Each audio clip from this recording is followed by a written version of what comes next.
በዛሬው ዕለት ማለትም በዕለተ ሮብ ቀን ግንቦት 27 2017 ዓመተ ምህረት በጎንደር ጠንካራ ውጊያ ሲካሄድ እንዳረፈደ የደረሱ መረጃዎች አመላክተዋል።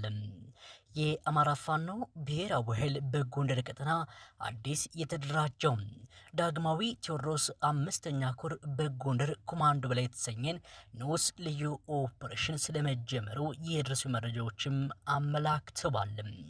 የጎንደር ትንቅንቅ አየር ማረፊያውን ታርጌት ማድረግም እንዳለበት የተነገረ ሲሆን ምክትል ጠቅላይ ሚኒስትር ተመስገን ጥሩነህም ወደ ባህር ዳር ለመጓዝ እየኮበለሉ እንደሚገኙ መረጃዎችም ተሰምተዋል። የመከላከያ ከፍተኛ አመራር ፋኖን መቀላቀሉ የደረሱ መረጃዎች አመላክተዋል። ለመሆኑ ማን ነው? በቆይታችንም ተጨማሪውን አስደምጣቸዋለሁ። የባንዳ ቅንደሻም ተጠናክረው ቀጥሏል። በሰሜን ወሎ ዞን ሀብሮ ወረዳ በተለይም ደግሞ መርሳ ከተማ ከደሴና ኮምቦልቻ ቀጥሎ አንድ የክልል ባንዳዎች መፍለቂያ መሰብሰቢያ የዞኑ ወንጀል በመስራት ደረጃ ግንባር ቀደም ነውን ተቀንሿል። አዲስ ቅዳም ከተማ ላይ የተሰራም ልዩ ኦፕሬሽንም አለ። በቆይታችንም በተጨማሪነትም ታደምጡታላችሁ። ሰላምና ጤና ይስጥልኝ የተከበራችሁና የተወደዳችሁ የሳሚ ዴይሊ የዩቲዩብ ቻናል አድማጭ ተመልካቾቻችን፣ በመረጃ ሰዓቴ እነዚህንና ሌሎች መሰል መረጃዎችን ታደምጣላችሁ። አብራችሁ ቆዩም።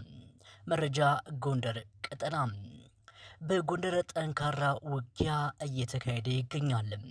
በዛሬው ዕለት ማለትም ግንቦት 27 2017 ዓ.ም በዕለት ሮብ ቀን የአማራ ፋኖ ብሔራዊ ኃይል ጎንደር ቀጠና አዲስ የተደራጀው ዳግማዊ ቴዎድሮስ አምስተኛ ኮር በጎንደር ኮማንዶ በላይ የተሰኘ ንዑስ ልዩ ኦፕሬሽንም በይፋ ተጀምሯል።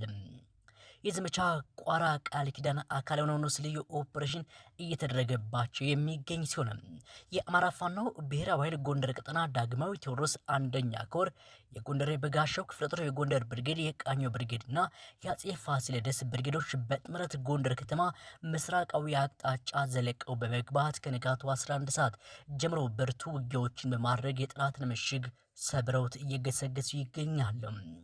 መረጃው እስከደረሰበት ሰዓት ሰብአዊና ቁሳዊ ክሳት የደረሰበት ሲሆን በከተማም በጥብቅ ጥበቃ ስር የሚገኙ የአገዛዙ ሹማምንቶችም እየተርበደበዱ ይገኛሉ።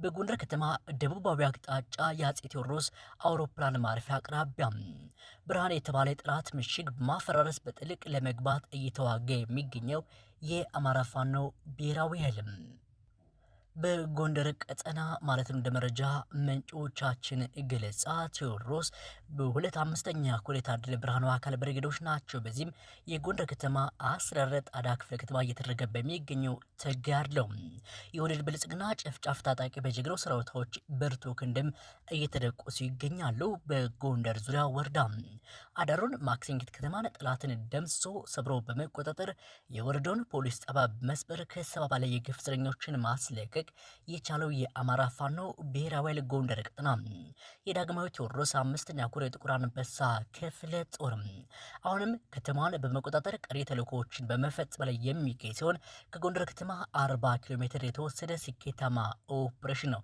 የንስር ብልሰው ቅጠው እጅጉ ክፍለ ጦር አህዳዎችም ተሳታፊ ሆነዋል። የዳግማዊ ቴዎድሮስ አምስተኛ ኮር የመብረቅና የሻለቃ ፋንዬ ውቤ ክፍለ ጦር በደቡብ ጎንደር ዞንም የሊቦ ከምክም ወረዳ አዲስ ዘመን ከተማ ላይ ዘልቀው በመግባት በከተማ የመሸገውን የወራሪውን ሰራዊት እያረገፉት ይገኛሉ።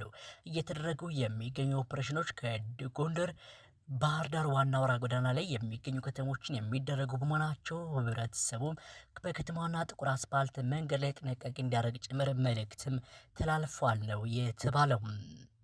በዚህም በአሁኑ ሰዓት ፋኖች ባደረጉት የማጥቃት ውጊያ አየር ማረፊያውን ለመቆጣጠር ልዩ ውጊያም ተጀምሯል። አገዛዙ በጎንደር ከተማ ያሰባቸውን የፖለቲካ ሻጥሮች፣ አስገዳጅ ሰልፎች፣ የአደባባይ ትርቶችን የማያቆም ከሆነ ህዝባችን ከእንግልት ለመታደግ ሲባል በየትኛውም ቦታና ሰዓት አስፈላጊውን እርምጃ ልንወስድ መሆኑን ሊታወቅ ይገባል ብሏል። አዲስ ቅዳም ከተማ ላይ የተሰራ ልዩ የምሽት ኦፕሬሽን የአማራ ፋኖ ብሔራዊ ኃይል ጎጃም አገው ምድር 3ኛ ክፍለ ጦር የ10 አለቃ ኤፍሬም አጥናፉ ብርጌድ ትላንት ማለትም ሌሊቱን ምሽት 3 ሰዓት አካባቢ በሰሩት ልዩ ኦፕሬሽን ሴቶቻችን ላይ ጾታዊ ጥቃት እየፈጸመ የነበረውን በራስ ጠባቂ ሚሊሻ ላይ መብረቃዊ ጥቃትም ተፈጽሟል። በሰሜን ወሎ ዞን ሀብሮ ወረዳ በተለይም መርሳ ከተማ ከደሴና ኮምቦልቻ ቀጥሎ እንደ ክልል የባንዳዎች መፍለቂያና መሰብሰቢያ ዞን ወንጀል በመስራት ደረጃ ግንባር ቀደም ከተማ መሆኗ ይታወቃል። በዚህም የተነሳ መርሳ ከተማ ሳደረ ህዝብን ስቃይ ለማበዛት ህዝብን አጉል ፍርጃ በመፈረጅ ትራንስፖርት ከማገድ ጀምሮ በፋኖ ስም ያሰማራቸው ንጹሃን በግፍ እየቀጠፉ ይገኛሉ። እስካሁን የፋኖ መረጃ እንደሚያሳየው 113 ሰዎች በመርሳ ዋራ ቀበሌ ሜዳ ዋጭ ሜዳ ተገለው ተጥለው ጅብ በልቷቸው ቀርቷል። የፋኖ ቤተሰብ ነህ እየተባለም የተደበደበ የታሰረ ቤትም ለቆ የሄደ ቤቶች ናቸው፣ ብዙዎች ናቸው። ሁሉ ሲደረግ እባካችሁ ወንድሞቻችንን አትግደሉ እየተባሉ በተደጋጋሚ ተመክረው ይሁን እንጂ እንኳን እስከ ስህተታቸው ሊማሩ ይቅርና ከዕለት ዕለት ክፋትነታቸውና ጭቃነታቸው እየጨመረ በመሄድ የአማራም ፋኖ ብሔራዊ ኃይል የልጅ ኢያሱ ኮር የእጅ ክፍለ ጦር ቃኝ አባላት የመርሳ ከተማ አስተዳደር ማዘጋጃ ቤት ኃላፊን ቀንድሸውታል። የመከላከያ ከፍተኛ አመራር ፋኖን ተቀላቀለ። 50 አለቃ ጌታ ሶሻቲ ምዕራብ እዝ 5ኛ መከረዝ ዲቢኤም እና መድፈኛ ኦፒ ኃላፊ ወደ አማራ ፋኖ ብሔራዊ ኃይል 1ኛ ክፍለ ጦር ሻለቃ ነሙት ያዘቸው ብርጌድ መቀላቀሉ ሰምቷል። ውድ የተከበራችሁ የሳሚ ዴሊ የዩቲዩብ ቻናል አድማጭ ተመልካቾቻችን በመረጃ ሰዓቴ መደመጥ አለባችሁ ብዬ ያሰብኩት ሰበር መረጃ ይመስል ነበር። መልካም ቀን ተመኘሁም።